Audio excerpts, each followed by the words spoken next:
Hello, today I am going to talk on working stress method of RCC design, too irrational and illogical for compression members, that is column.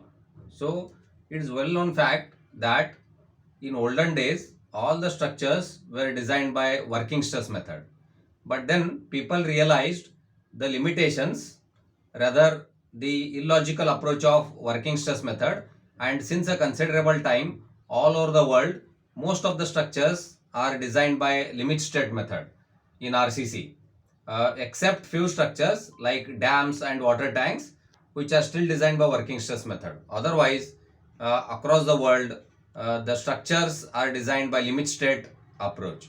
So we know that the various important structural elements like slabs, beams, columns, footings and all, they are to be designed by limit state method as per the codes or as per the philosophy of limit state method. But if we really look at the various elements, then column or the compression member is most important or most critical member of all the RCC elements, because if something happens to slab or beam, if there is a cracking or a distress in slab or beam, or even if there is a failure, then it will be a kind of local failure. That means only that slab or beam will undergo some failure and which can be repaired and restored. But if something happens to column, for example, if column excessively buckles, or if there is excessive cracking, or if there are other signs of distress, then it's really dangerous, because the failure of column may lead to the global failure. That means the entire structure may come down. And therefore my today's interest is talking on how illogical it is to to use working stress method of RCC design to design the columns. Now for that I have considered one RCC column. Here concrete and steel, load P is applied on the column, axial load. Now these are the reinforcements. Here we can see the reinforcement. This is the sectional plan view. Now we know from strength of materials that whatever load applied on the column will be taken by concrete and steel, that is PC plus PS. Now if we look at the structure, it is a composite structure made up of two dissimilar materials, that is one is concrete and other is steel, and there is a strong bonding between concrete and steel, and therefore there is a strain compatibility. That means suppose at this level I take any level, here whatever strain in steel, the same will be strain in the concrete, because both the materials they undergo the same deformation because of the strain compatibility, and therefore I can write that epsilon C is equal to epsilon S. That means strain in concrete is equal to strain in steel. But again we know from strength of materials that the strain is nothing but stress upon Young's modulus. So I can write it like this. But on left side it is concrete, so I will write sigma C by EC, and on right side it is steel, so it is sigma S by ES. Now very interestingly, if I take sigma S, it becomes ES by EC into sigma C. That means the stress carried by steel or the steel reinforcement will be ES by EC times the stress carried by concrete. Now again we know that in elastic theory, because working stress method is based on elastic theory, so we know that in elastic theory ES by EC, that is Young's modulus of steel divided by Young's modulus of concrete, is called as modular ratio. Therefore this I can write sigma S, that is stress in steel, is modular ratio times of stress in concrete.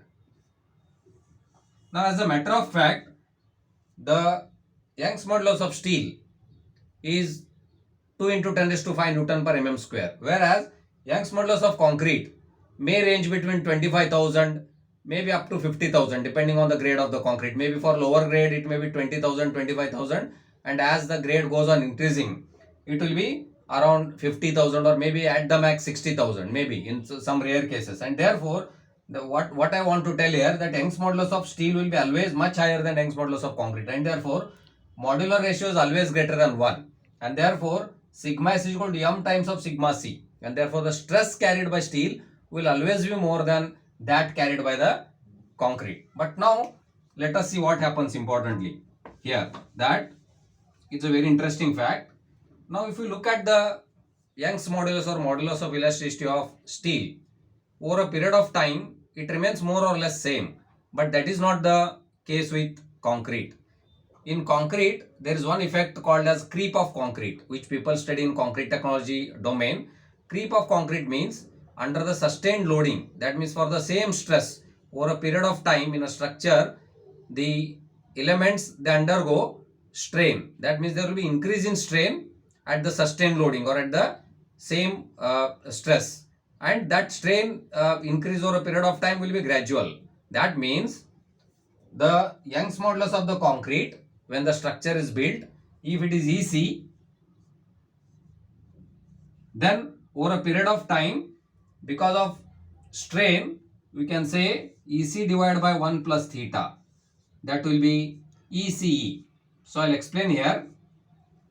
EC is short term static modulus of elasticity, which IS code gives.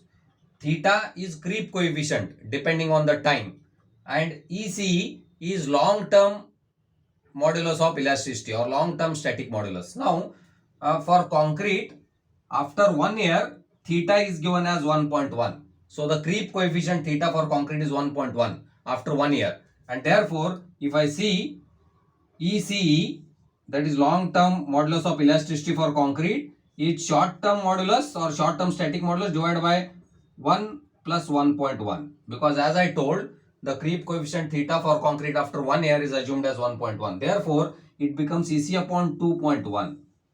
So that Young's modulus divided by 2.1. That means the long term Young's modulus almost becomes 50%, because if this Young's modulus at the beginning is 30,000, then 30,000 divided by 2.1, it will almost become somewhat less than 15,000 Newton per mm square. Whereas the Young's modulus of steel over a period of time, it will remain same. Now that means your concrete is undergoing degradation of Young's modulus, whereas steel is having the same Young's modulus. Therefore, let us see what happens. Again, coming back to what I was saying in the beginning, that strain in concrete is equal to strain in steel, and therefore I can call it as common epsilon, because epsilon C is equal to epsilon S. Therefore, I can call it as epsilon only. Now again, from strength of materials fundamentals, the stress in steel will be strain in steel, that is epsilon only, into Young's modulus of steel. Similarly, stress in concrete is epsilon, that is it's common because it's same in concrete and steel, into Young's modulus of concrete.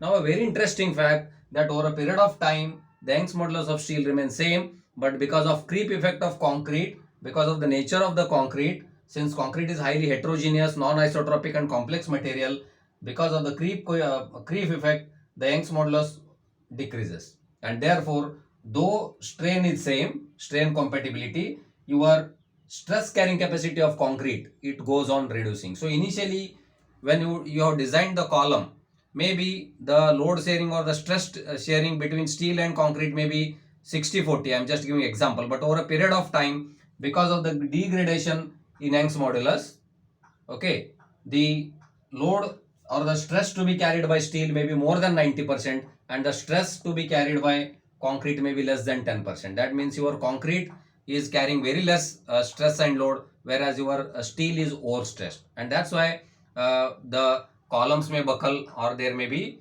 cracks. And therefore sometimes when the very old buildings which were designed by working stress method, many people say that when the columns they buckle, or where there is when there is excessive cracking, or where there are excessive signs of distress in the column, then they say that this is because of durability or environmental effect, less cover and all that. Of course, I am not denying that those may be some facts, but then again one has to think that may be also because that structure in olden days is designed by working stress method, and because of this reason also the columns may be buckling. And therefore what I want to tell, maybe in the last 1 or 2 minutes, that working stress method is not adopted for any RCC elements like beam, column, footing, slab, but other elements are not that critical in building. In column is very critical, its failure is very critical, and therefore I am of the view that applying working stress method of RCC design for compression members like columns, it is really too irrational, too illogical, and I say it will lead to a bad design, thereby making that over a period of time the steel will take more stress than desired and the concrete will be under stressed. Thank you very much.